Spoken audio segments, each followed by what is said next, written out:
Hello, this is Frida Liu, and you're watching The Shift, where we talk about everything under sustainability. And we're talking about energy today and also hydrogen. Now, part one of the National Energy Transition Plan unveiled 10 flagship catalyst initiatives that aim to attract investments and generate job opportunities while reducing CO2 emissions by over 10 million tons annually. So there were 6 key energy transition levers, and that includes energy efficiency, renewable energy, hydrogen, bioenergy, green mobility, and carbon capture, utilization, and storage. In 2001, Malaysia was one of the first countries to identify HT fuel cells as a priority research area and to allocate R&D funds. An H2 roadmap was formulated in 2006, and a blueprint for fuel cell industries in Malaysia was published in 2017.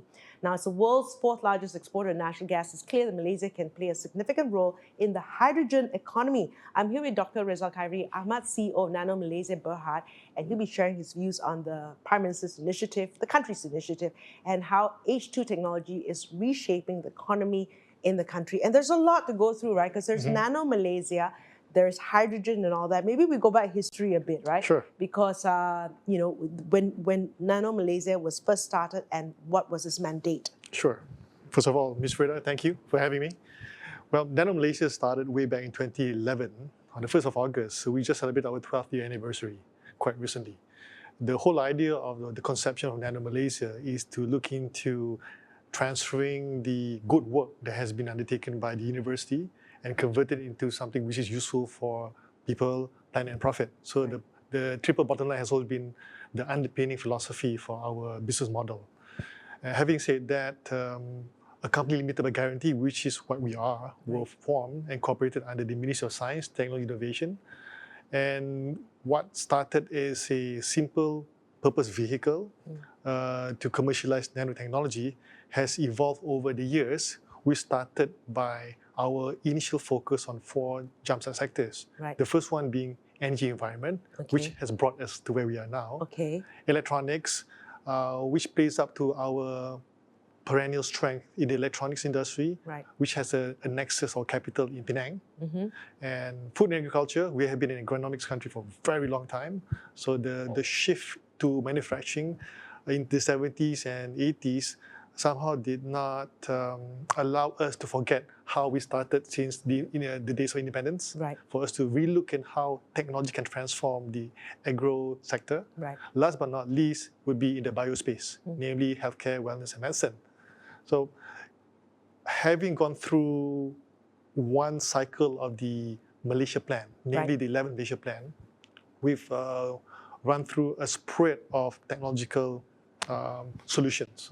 So we talked to industries, we talked to the universities, and we discovered few innovations which is useful for the market to be off-taken.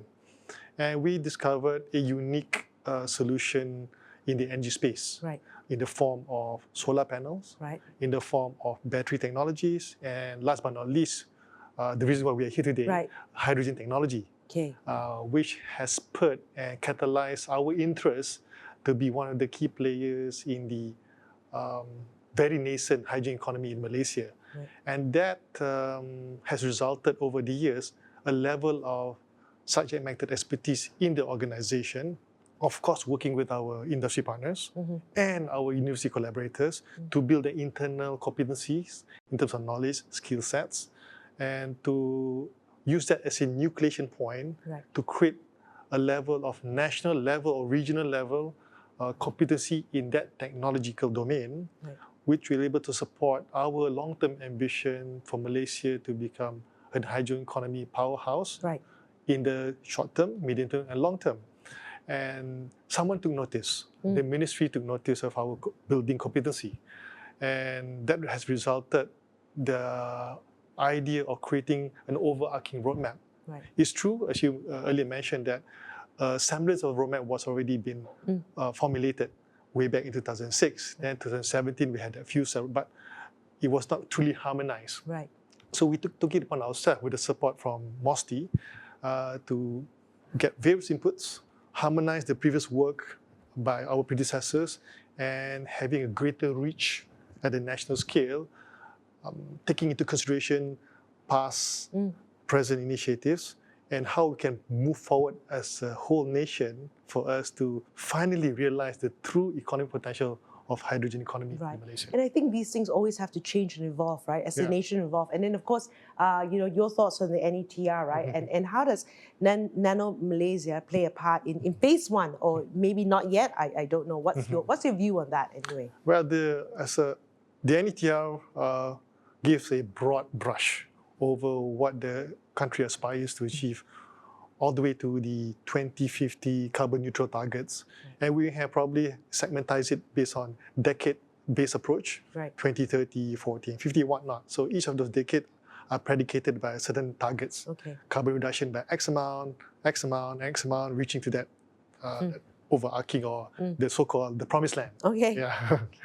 And one of the underpinning components of NETR is to look into renewable energy, of course.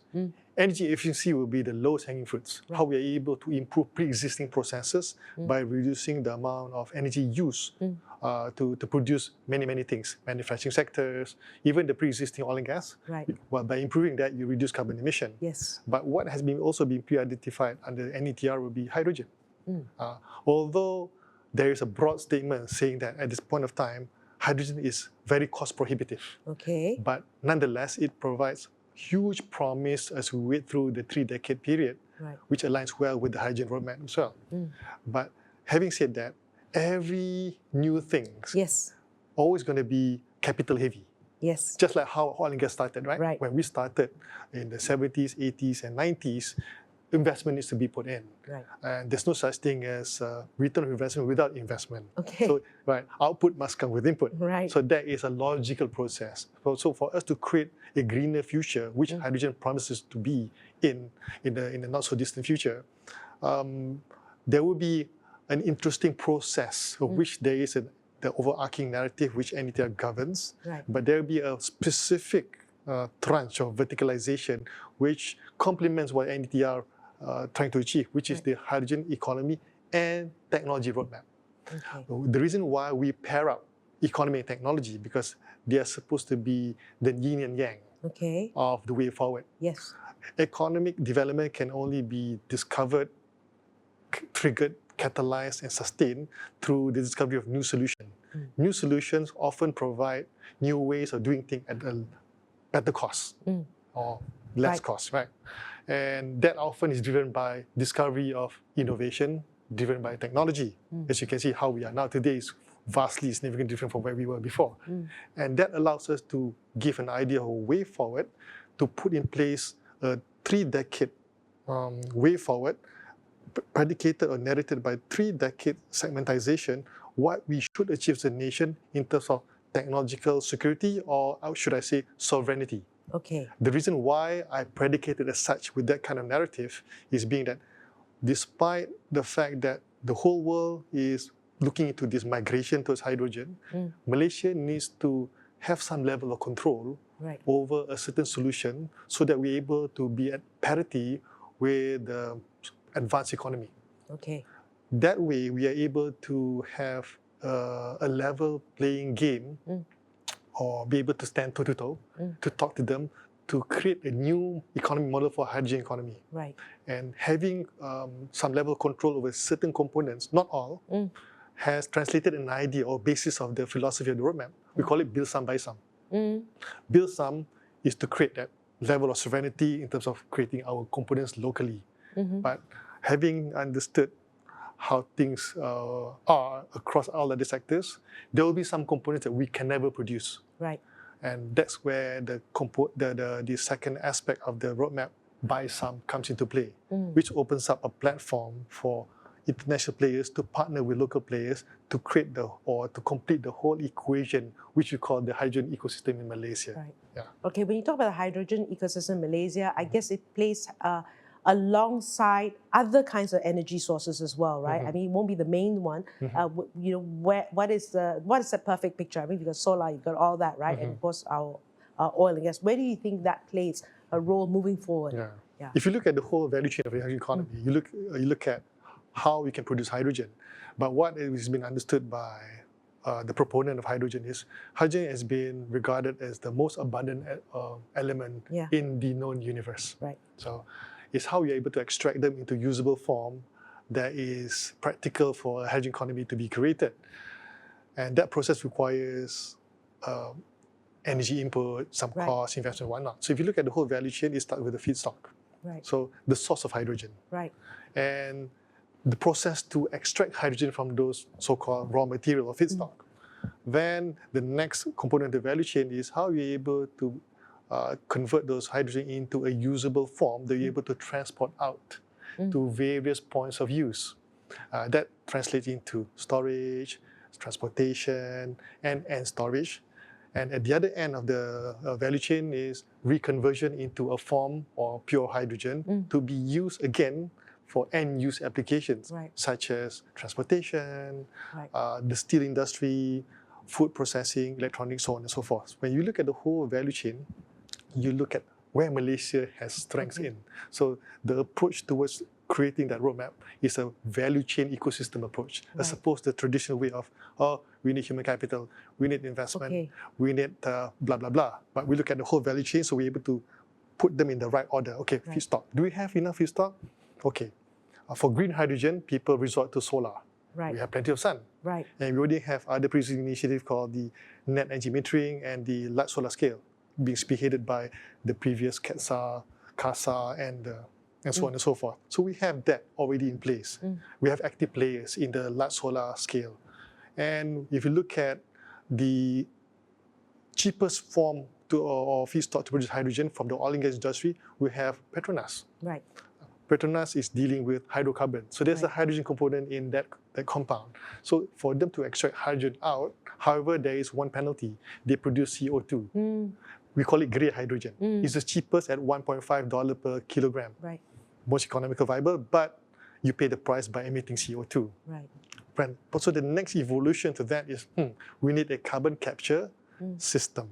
So we're able to capture the CO2 being emitted by the grey hydrogen producer into a form that we can be used to good use into our economy. But the long-term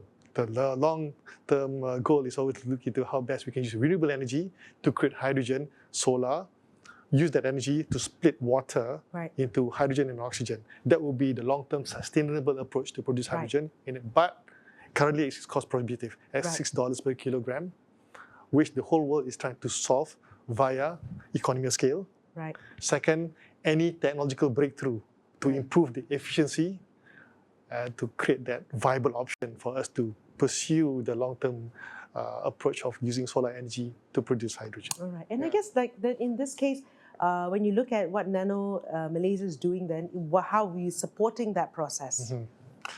Since our initial role, we viewed ourselves as a technology solution provider. That's also been our position in the whole ecosystem. When we started out, we discovered there's a lot of other agencies in Malaysia that provide grants, investments, so on and so forth. Even an incubation, physical incubation center, but we tried ourselves to be very different. So we have crafted a business model which is unique. We call ourselves as a venture builder investor. So we pull in the ideas from the researchers in the form of our information base, and we source or secure needs statement from the industry as such. So the convergence of the needs statement and potential solutions and us involved in that so-called interaction will create or spawn new ideas as a way forward. So problem, solution, and we invest. So by doing so, we don't simply just invest and move away. We co-create some of the solutions together with industry so that we can build the value chain from feedstock to production to end use to build a future by design approach. So hence venture builder, you build multiple venture along the value chain so you are able to pretty much minimize any chance of vagaries and increase the probability of success along the way. And this is beyond hydrogen, this is the other areas that you're working on, right? So at what stage is the development and deployment of H2 technology in Malaysia today? What are some exciting and noteworthy developments that you are seeing right now? Again, going back to when we crafted out the bigger picture of the roadmap, we look into the gaps. So we look at the case for change. Obviously, when Malaysia needs to jump from where we are now to the bigger picture of hydrogen economy, we need to go green. Right. We need to create more jobs as we, we graduate or emancipate ourselves from the pandemic. Right. Then we need to look into sustainability solutions, so on and so forth. And we look at our core strength and how we're able to leverage on them. So when we look at the whole spread of the value chain, okay, we have Petronas, Tenaga Nasional, key small players, SMEs, startups. We identify the gaps. When the gaps has become really obvious and visible, we address the gap by creating projects to invest in, to create new solutions to complete the ecosystem as such. So looking into the key processes or technologies that a hydrogen economy would want in order for it to establish the whole ecosystem, we aided certain industries to improve the efficiency of the production of hydrogen so that they can lower the cost to produce hydrogen. By doing so, we are able to shorten the period of deployment and reduce the barrier of what people perceive as a cost-prohibitive so-called wall or barrier, and to expedite the rollout of hydrogen economy. So one of the key solutions is to improve the efficiency, how to split hydrogen and oxygen by using solar energy at a much reduced cost.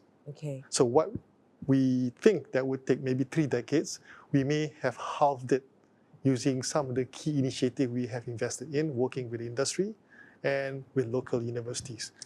So another key innovation that we have put in place, which we have deployed in 2 end-use applications or use cases, is a version of hydrogen storage which very different compared to what is being conventionally used out there.